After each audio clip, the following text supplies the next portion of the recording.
Hi, everybody. Welcome into the Irish NFL show. It's like the third week in June. We're almost at training camp. Great show today. We've got Aqib, Talib coming up. But first off, to kick off the show, we're delighted to welcome NFL insider and co-host of Broncos Country tonight, Benjamin Allbright. Ben, welcome to the Irish NFL show.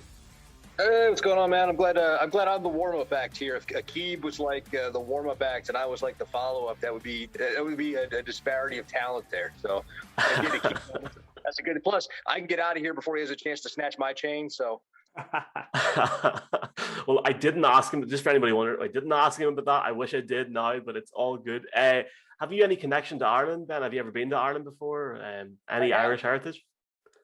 No Irish heritage. I'm like full German, but I have been to Ireland before. Matter of fact, you guys were real hospitable when I came back from Iraq the first time. We stopped in Shannon, Ireland, at the airport there. They were closing the bars down as we debarked the plane, and you guys were great. I can't do an Irish accent, but I'm a murder one here. And we're walking off the plane, and they closed the bars and throwing all the drunks out and everything. And he's like, "Oh, the Yanks are coming! Open her back up!" And I'm sure that was like Scottish or whatever. That was a terrible accent, but it was great. We had a great time, and my first beer after being deployed to Iraq was with the Irish. So you guys will always have a soft spot in my heart. Well, hopefully you can come back again and check out Dublin and Cork and Galway at some point, Ben. But as Michael said in the intro, like, you're obviously, best known as being a very successful Broncos broadcaster, host, insider. But before we get to the Broncos, and we will, just interested in your take on like the Broncos AFC West rivals this offseason. Interesting offseason, obviously, I think for different reasons for the Chiefs, the Chargers, and the Raiders. What are your thoughts on the division? Well, it's one of the toughest divisions in football any way you slice it. Obviously, anytime you got a Kansas City to Pat Mahomes, that's going to be tough anyway. But Kansas City, kind of doing some retooling there. They blew up the offensive line, brought in a whole new offensive line. Andy Reid has always had a soft spot for the offensive line, so it's going to be interesting to see how quickly those guys gel together. But they're still the cream of the division, as it were. The Chargers interest me in the sense that they hired Brandon Staley as their head coach, and Staley, of course, is a Vic Fangio acolyte. They both run a very similar defense. It's really the one of a kind in the NFL, one that everybody's like trying to emulate now. It showcases a lighter box and kind of shows a pass defense, kind of forcing you to run to lower your expected points average per play, expected points allowed per play. So it's a very analytical defense. It's interesting to see that they hired him for that. And the weird thing about the Chargers was hiring Lombardi as the OC. Lombardi notoriously was terrible as an OC in Detroit, and he's going to try to bring basically the Saints offense, which is kind of doesn't really play to Justin Herbert's strengths. I thought Anthony Lynn did a great job last year utilizing max protect and play action shot plays to kind of play to Justin Herbert's strengths. They're going to go almost completely opposite with that offense this year. It's going to be interesting to see how Herbert adjusts to that, and how quickly he gets up to speed. And then you get the Raiders. What can I say about the Raiders that has not already been said about Afghanistan? They look bombed out and depleted. They have no defense. It's fitting that they move from Oakland to Las Vegas because there's no D in it. The Raiders have plenty of offense, but they look like they have the stopping power of a junior high school pep banner. And it's weird to watch. They went out and drafted like 3 safeties, of which none of them are actually going to play safety. And so I don't know. They're switching from a cover 2 to a cover 3 with Gus Bradley there. It's a little bit of a different philosophy. They went out and got Yannick Ngakoue, who's on Twitter saying he and Max Crosby are the best pass rushing duo in the NFL. And I'm like, dude, you might be the 3rd best pass rushing duo in your own division. I'd pump the brakes on that just a little bit. But the Raiders, they can score in bunches, but I don't think they can stop anybody. So I think they're a non-factor. Benjamin, I look across the league and all the quarterback competitions going into training camp next month. And as a non-Broncos fan, I still find the Broncos situation probably the most intriguing across the league. Teddy Bridgewater, Drew Lock, who may end up winning the position of starting quarterback. Then obviously in the background, you've got the Aaron Rodgers story, which has continued throughout the offseason, whether he's going to get traded. The Packers are digging their heels in. Your overall thoughts on the quarterback situation? I saw Pat Shermer this week praising Teddy in terms of his performance this week. If it is those two and the Rodgers trade doesn't materialize, who wins out in the end, in your opinion? Well, it's kind of difficult to say. Let's start with that premise. Let's start with the premise that they don't get Aaron Rodgers. Are off and it's Aaron Rodgers. I mean, if there's no quarterback competition at that point. But I think, in watching these practices at OTA and watching this mini camp, they're on pretty even footing. The difference is they're both polar opposites as quarterbacks. Teddy Bridgewater never met the 5-yard pass he didn't like to throw. You need 3 yards, I'll get you 5, coach. You need 10 yards, I'll get you 5, coach. And that's kind of a problem. You watch Alex Smith play, and Alex Smith got a great career. He's fun to watch, always got his teams to the playoffs, but he was never going to win a Super Bowl because he was incapable of coming back from a deficit. And Teddy Bridgewater's kind of the same thing. The other thing that bugs me about Teddy is this perception that he's somehow safer than Drew Lock. Teddy Bridgewater had 15 touchdowns to 11 interceptions last year. It wasn't like it was markedly better, In fact, Teddy Bridgewater's played 3 full seasons in the league and never had as many touchdowns. 15 was the most he's ever had. Drew Lock had 16 touchdowns last year in a mere 12 games. So, 13 if you count the one series against the Steelers, but I don't. So, whatever. Drew Lock played 3/4 of a season and had more touchdowns than Teddy Bridgewater. There's kind of a nickname here in the media. We call him Teddy Field Goal because, you're going to settle for 3 every time with him. That's just kind of who he is. He's going to be the guy who gets you down there to the 20, and then you kind of bogs down in the red zone, and that's what happens. And you saw that with the tape from Carolina last year. They took the ball out of Bridgewater's hands in the red zone and settled for field goals. The problem with that is it takes 3 field goals to beat 1 touchdown. And it's just like the math in basketball, in the NBA. Like they encourage you to shoot more 3-pointers because even though it's a lower percentage shot, the more of them you make, over the long term, you're going to end up scoring more points. So I think that's the problem. And then Drew's getting better, but he still makes mistakes sometimes, and his processor is just slower. You can see it out there, and he had a great day of practice. 2 days ago, 2 practices ago, 3 days ago, where he had 3 touchdowns, no turnovers, was lighting it up in red zone, looked great. And then, the practice from the day after that, where he his first and second read weren't there, and he just stared down the third guy and airmailed an interception to Justin Simmons. And not that Justin Simmons isn't a great safety; he might be one of the best in the league, but you've got to do better about living to fight another day. So I think both these 2 quarterbacks, if you could combine them, you'd have a hell of a quarterback. The problem is you've got competing skill sets here. It's like watching Jay Cutler against Alex Smith. Neither one really particularly excites you. Which one gives you the better chance to win?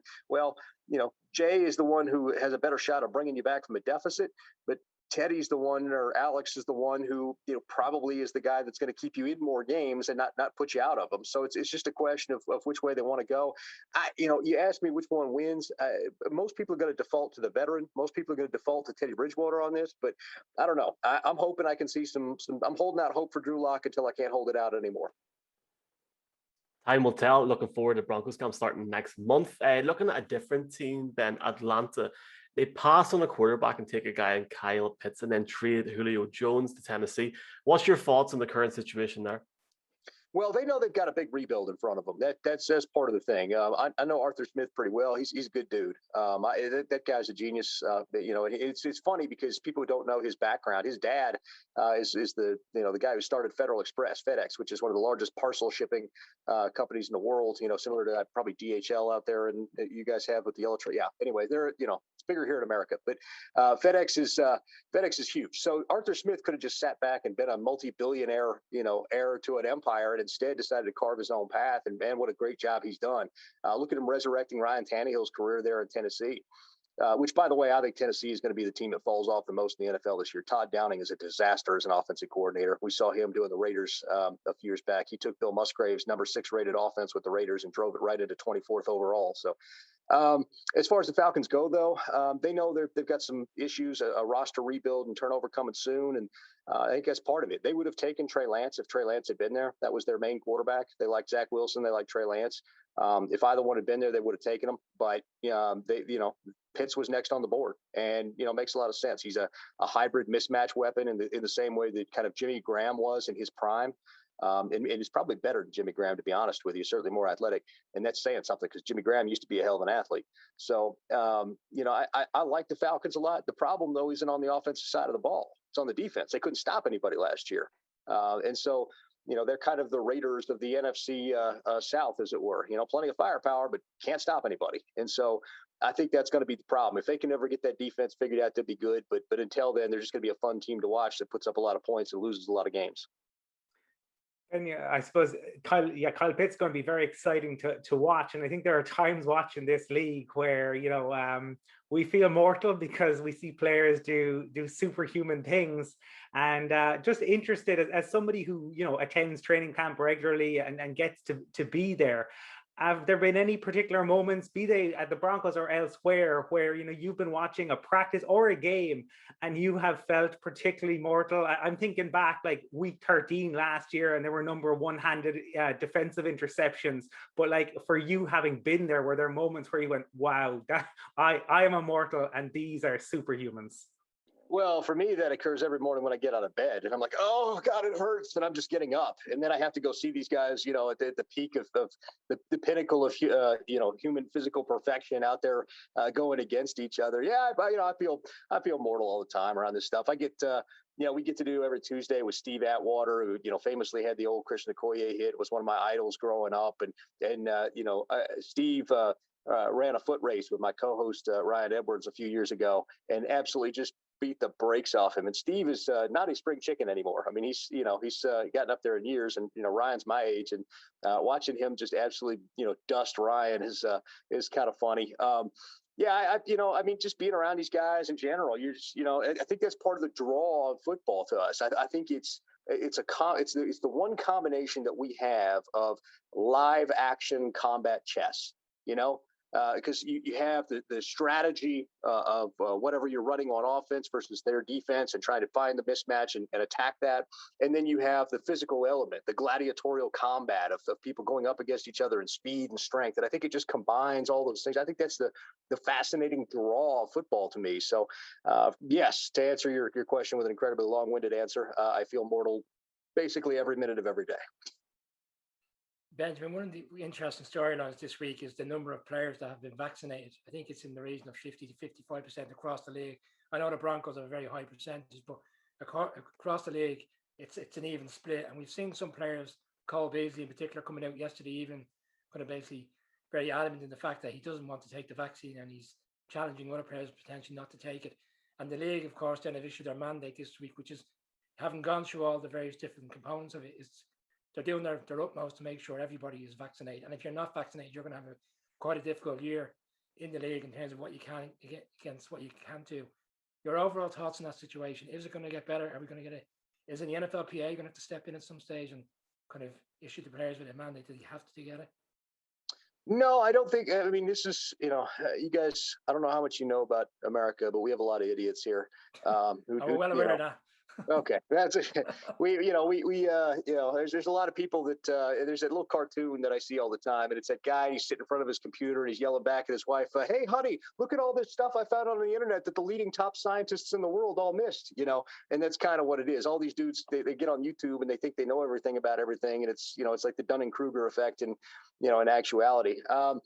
I don't think they're going to force anyone to take the vaccine. That kind of runs antithetical to what we are as Americans, about that freedom of choice, and that freedom of choice to a detriment in a lot of cases. Unfortunately, we default to that in cases where it hurts us. So I don't think that they're going to force anyone to do that. Legally, employers here can force that in the sense that they don't have to employ you if you don't want to get, if they want to set out that mandate. So I think the compromise that was reached between the NFLPA and the NFL was the list of stuff that came out from, I believe it was Tom Pelissero this week. Yeah. And that was a compromise with the NFLPA. And that was, hey, look, you could still come do all these things. You're just basically going to be extremely limited in your travel. You're basically going to make your own travel arrangements, stay in the team hotel while you're on the road, and not talk to anybody, and then go home, play your game and go home. And I think players are balking at that because they want all the freedoms of being able to do all these things without doing the things necessary it is to earn those. I'm vaccinated, and so for me, like, I've got to follow those same guidelines, but some of the players don't. They're balking at it. I do believe that it is everyone's individual choice whether or not you want to do that. That said, it's also my choice as to whether or not I want to be around you. And it would be my choice and my place of business if I want to allow people that aren't in. So I think that's the kind of the lens to look at it through. You're going to have players balk at this. Cole Beasley, specifically the Bills team in general. There's a lot of people on the Bills team that kind of have that attitude. They're one of the forefront on that. I'll tell you, the Saints, are almost fully vaccinated. The Broncos, the Raiders, I think the Dolphins, the Kansas City. There's a lot of teams that view it as a competitive advantage. And I'll tell you this, there's a lot of guys who would be roster bubble type guys that may not want the vaccine that are going to get it just to make it easier on teams because they can say, look, I'm vaccinated. You don't have to worry about me. And you can sign me to the roster. So I have a feeling there's going to be some bottom of the roster churn and burn that may be vaccine related this year when it comes to cut down day. And there's going to be some interesting fallout from that because I wonder if there will be lawsuits. Absolutely. And Colin was inviting you there to like Galway, Dublin, and Cork, but he seemed to forget half of the north anyway. You got Belfast up here, Game of Thrones territory. Ben, you're obviously more than welcome up here anytime. And also over in Europe, Germany now getting hopefully at least one game from next year onwards, COVID dependent, but great news to see the league expanding. What's your thoughts on that? I mean, like the whole 17 game thing, do you think it's pretty cool to have a game in Berlin per se, or do you think as a fan and as an insider, do you think it's something that may need to stay in the States, or are you happy for it to grow and expand? I'm happy for it to grow and expand. The one I don't like the 17 game schedule. I hate that. 16 was perfect. You have 32 teams. Everything's divisible by 4. It was just perfect, and I felt like that they were just kind of with a cash grab on that. That said, I love the games in Europe, and I love expanding the brand. The NBA has done a great job of expanding globally. You look at National Basketball Association; they're in Europe now. They're in China. They're all, the NBA has done a great job of expanding basketball and making it a global sport. Baseball has even become a global sport. I mean, you look at Japan, you look at those kinds of places, and American style football has not for a lot in a lot of ways, and so they are trying to find a way to do that. And the NFL Europe existed as a preseason league, a couple of decades back, and you had the World League for a minute there and that kind of stuff, and those were great for. So I think what the NFL is trying to do is kind of run a test market and see with these games what cities and what places are viable to bring the NFL brand. And I would not be surprised to see eventually 10 years from now, a spring feeder league, that kind of bridges the gap right now between what the Alliance of American Football and the XFL and all that kind of stuff tried to be, and the NFL, and give some of these guys a chance to kind of develop back into it. It previously, they shuttered it because it wasn't making money, but if they can find a way to make money off of it, then they'll absolutely do it. So I love it. Plus, I get to travel for this stuff. So, for me, I love the free vacation. We love the idea of the league expanding as well, and are hopeful that maybe we've had preseason in Dublin back in the 90s. We'd love to welcome it back again. Ben, just to take you back to a conversation that you tweeted about last month, and I know there are lots of caveats in this. It was with a former NFL front office person who talked about the possibility, if Mac Jones is ready, around Bill Belichick potentially using a 2 QB system. And I'm just really interested, especially you mentioned, around Teddy and field goal Teddy. But like, could you see, I mean, if any head coach might do it, it might be Bill, but could you actually see it happening? And if it were to happen, could you see it being successful? Well, yes and yes. Bill Belichick's one of the innovators out there, and anytime you have a chance to do something like that, where you can force defenses during the week to have to practice for something else, that takes away from reps that they get to practice on what you're good at, right? So I wouldn't be surprised to see Bill Belichick show it in week 1 and then not use it again. There's all range of outcomes with this kind of stuff, but I wouldn't be surprised at all. Mac Jones, the quarterback who doesn't exactly have the strongest arm, his skill set is similar to Teddy Bridgewater's, and so maybe you see something where Mac Jones is kind of the quarterback between the 20s, and he can throw the ball, and then you get in the red zone, you put Cam Newton, the Mac truck in there, and it kind of gives you a different dimension, gives you a different dynamic in terms of what you're able to do in the goal line.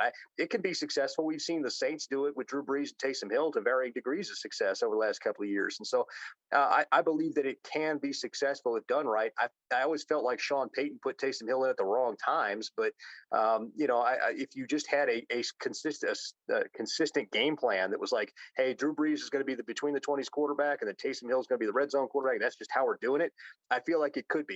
It would take quarterbacks that were egoless, It would take guys to set aside that ego, and especially if you're the guy like I played quarterback in high school, so like driving your guys down the field, and then they pull you off so you can put somebody in to score, man, that would make me feel terrible, So like for me, like I can understand if a Mac Jones or a Drew Brees or whomever would get upset and get pulled off the field for somebody else, but if you've got that ability to kind of put that aside and say, you know what, we're going to win as a team, then hey, I'm all for it. Like for me, where I sit now and like my philosophy on life, I'm kind of like, I don't care who hits the home run as long as my team wins the game, right? Benjamin, just looking across the league, I know we're a couple of months removed from the draft. Is there any particular players that you're looking forward to seeing, not necessarily the ones at the top end of the fourth round, kind of down the lesser, the second half of the fourth round, players that might stand out that you wouldn't have thought? Like last year, we saw Jefferson for the Vikings, who was drafted in the second part of the fourth round, and he was a standout player last year. Any particular players that you feel will be this time next year, we'll be looking back as a bit of a surprise? Oh, that's a good question. From the Broncos, Quinn Meinerz, the center out of Wisconsin Whitewater. I've known about Quinn for like 3 or 4 years now. His coach tipped me off to him about 2 years ago, I guess it was, and so I've been on the lookout for him. The fact that he gets to come here to Denver, I mean, for me, that's just a bonus. Jalen Darden, he was a wide receiver out of North Texas. I believe he went to the Bucks. That's somebody I'm going to keep my eye on. He just had playmaking ability. Omar Bayless played at Arkansas State. I think he's with Carolina. That's somebody I really want to see what he can do. He was just a playmaker. Guys like that, guys who are kind of smaller American schools that didn't have that national profile, but were playmakers in their respective places. I'll always love to see them, and see if it was just they were just a better athlete than everybody, or if they're actually like just that that good on top of it. It's interesting because normally there's a quarterback or two I'd list in that, but this year the quarterback class was like everybody was talking about how great it was, but I looked at it. This class was hot garbage. I mean, you had 2 or 3 guys at the top, and that was literally it. Like the rest of these guys, like Kellen Mond's not going to do anything in the NFL. Davis Mills is not going to do anything in the NFL. So I mean, they'll stick around and be backups for a while. And I'm not trying to crap on their dreams or whatever, but like they're not going to be starters. So I just don't think that this class was a little less dynamic to me. And then part of that was not having the ability to fully scout these guys because of all the COVID stuff. So that the familiarity with some of the lesser guys just isn't quite there as maybe it would be. But I'm actually I'm excited about next year's quarterback class. A lot of people telling me it's down because there's no Trevor Lawrence in the class, but man, there's like a dozen guys in there that might have impact in the league. So sorry to get way off track there. To answer your question, yeah, Darden is probably somebody I got my eye on.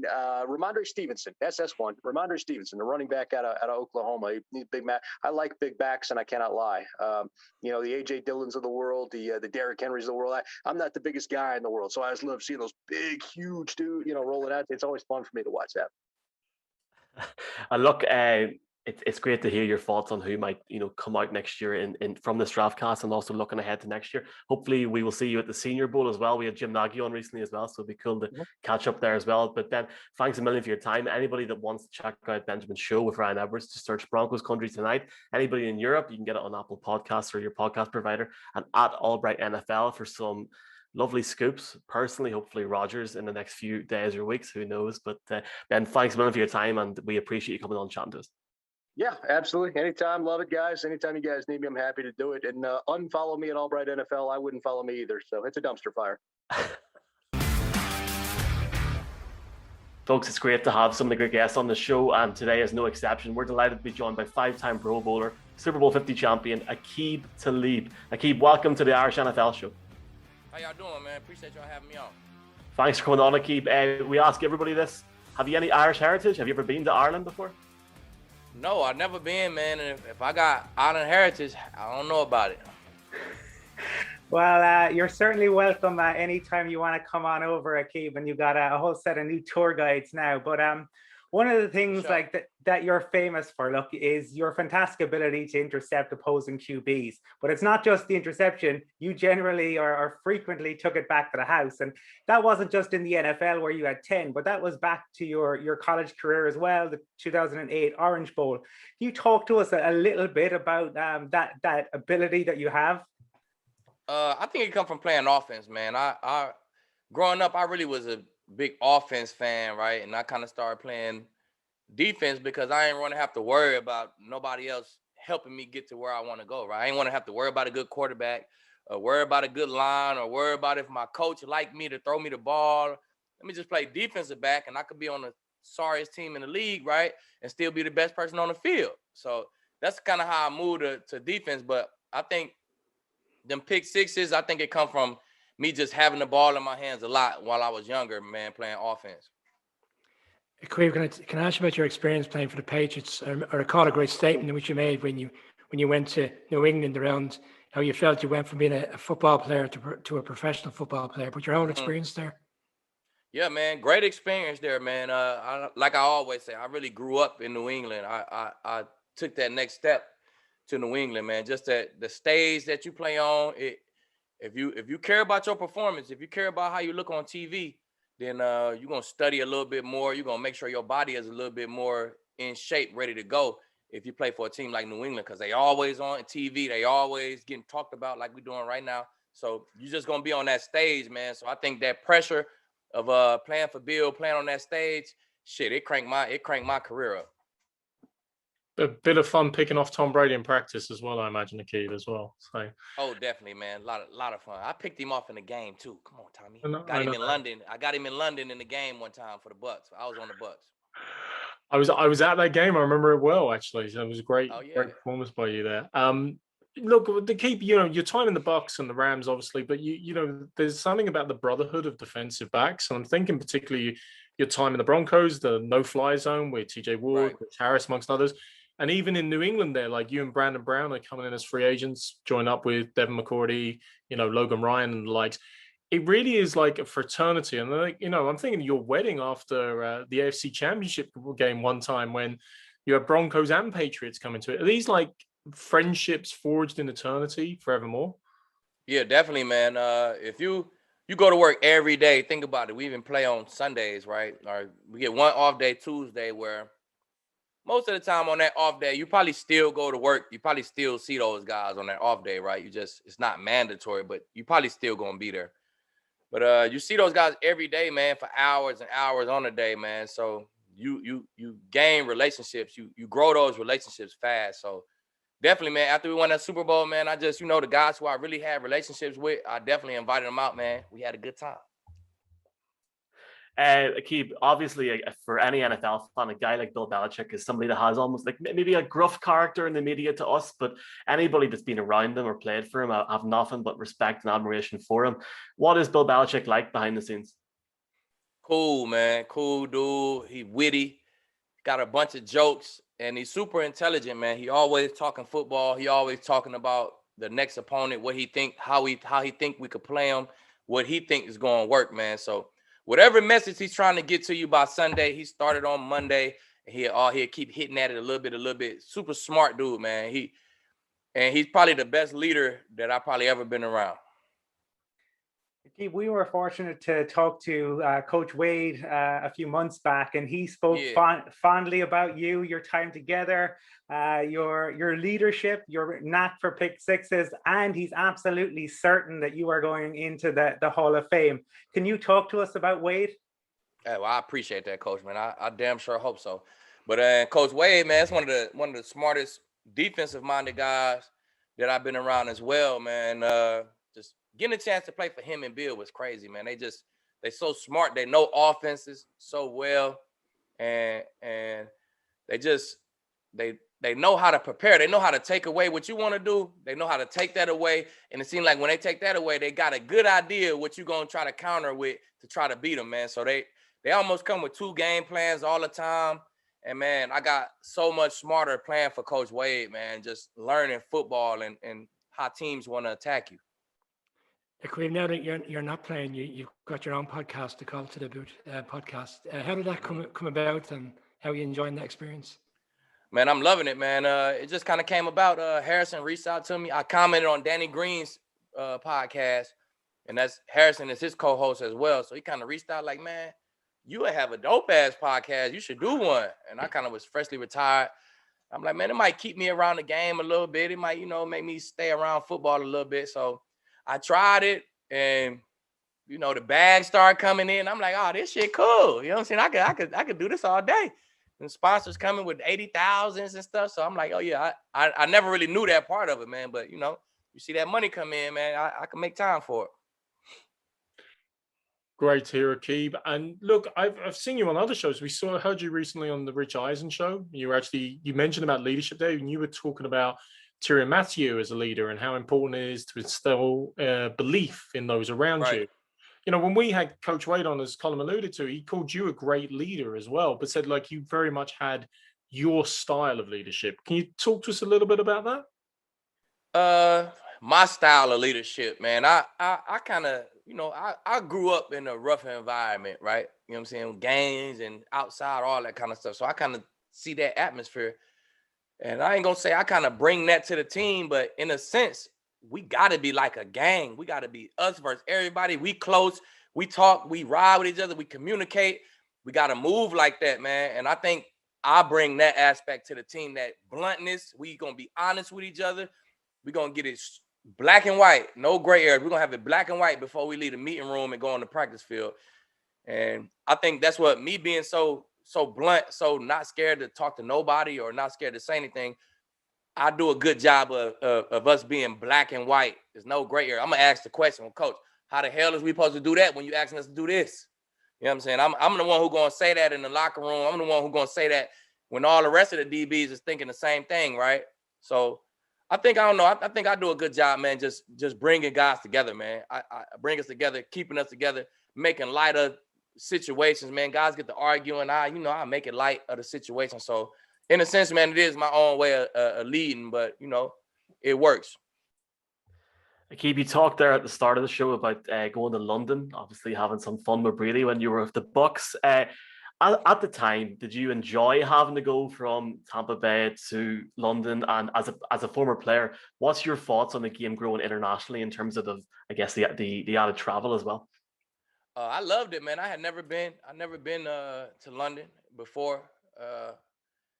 The flight was even fun. It was an 8-hour, 9-hour flight, man. We played cards and you know what I'm saying, had a bunch of fun on the flight, man. So it was a great team building experience for us. And I think the second time we went like on a Monday. So we stayed for like the whole week.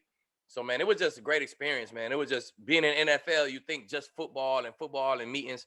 But having experiences like that, man, with your friends, you know what I'm saying, your coworkers, but your friends, that's what the NFL is all about, man. So it was a lot of fun, in my opinion, man. I had a bunch of fun, and I think the NFL should continue to do it, man. Go further, go to Ireland, you know what I'm saying? Have a game out there, baby. So guys, just if they was wondering, do the players like it? We love it, man. We love it. That's good to hear. All in favor of a game in Dublin, definitely, Aqib. Well, look, you're in a new phase. We've mentioned your podcast, but your start as an NFL analyst, has met with like near universal acclaim. Everyone was delighted. Everyone talked about that honesty that you mentioned earlier. I suppose, how important do you feel that sense of authenticity is in this new phase of your career? I think it's key. I think in this new phase of my career, I don't think the people want to listen to the same old guy. Right. I think they want some uniqueness about it. They want some honesty. They want somebody who at the same time they're entertaining, but they know what the hell they're talking about. Right. So I don't know. I just try to go in there and be myself, man. I just try to go in there and be myself. And to this point, man, it's been working. Aqib, you touched on intercepting Tom Brady in London, but obviously the Bucks have just won the Super Bowl and haven't started your career there. I suppose what are your thoughts on the Bucks ending an 18-year wait for the Super Bowl? Oh, I think it's dope, man. It was a long time coming for the Bucks, man. Like I used to say, I used to think it was cursed. I'm like, man, something happened. They fired Gruden. Them. The vibe of the building was one way, right? Gruden got fired after my rookie year, and then it was just like, the building was just like, I don't know. You could kind of walk in the building, you kind of feel it. Like, what the hell was that? Like, it was like a curse on the building, man. They couldn't win no games since my rookie year before December. Starting in December, I don't know what happened.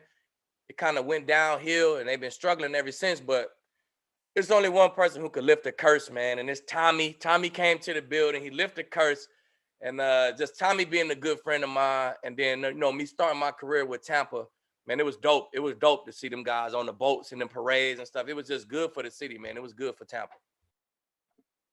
Yeah, Super Bowls in all your former teams. Effectively, the Rams must be next in line, Aqib. It's your influence on it. I mean, look, one final question for you, Talib. Aqib. Do you have covered some of the greatest wide receivers in the game? Like fundamentally, you were the number one corner that was put on the number one wide receiver. And I saw you recently comment that the hardest wide receiver to cover of any was Megatron, was Calvin Johnson. Can you break it down a little bit for us? Like, what made him so good, or what was the difference between him and other great players you've gone up against? Well, when I guard receivers, man, if I hate guarding little quick guys, right? I hate guarding little quick receivers because I'm a bigger corner, you know what I'm saying? Long stride. I know, don't get me wrong, I can change direction pretty good too as well. So when I guard bigger guys, it's like, all right, I'm gonna have to wrestle with this guy all day, or he got great jump ball ability, right? I gotta make sure he ain't jumping over my head, marching me, right? But with Calvin Johnson, it's like he moved like a small guy at the line. It's like he's a small guy. You can't just stand on line and jam him up because he a big guy. And then at the end of plays, he finished him like he's 6'4", 230, right? So he's jumping over guys' head.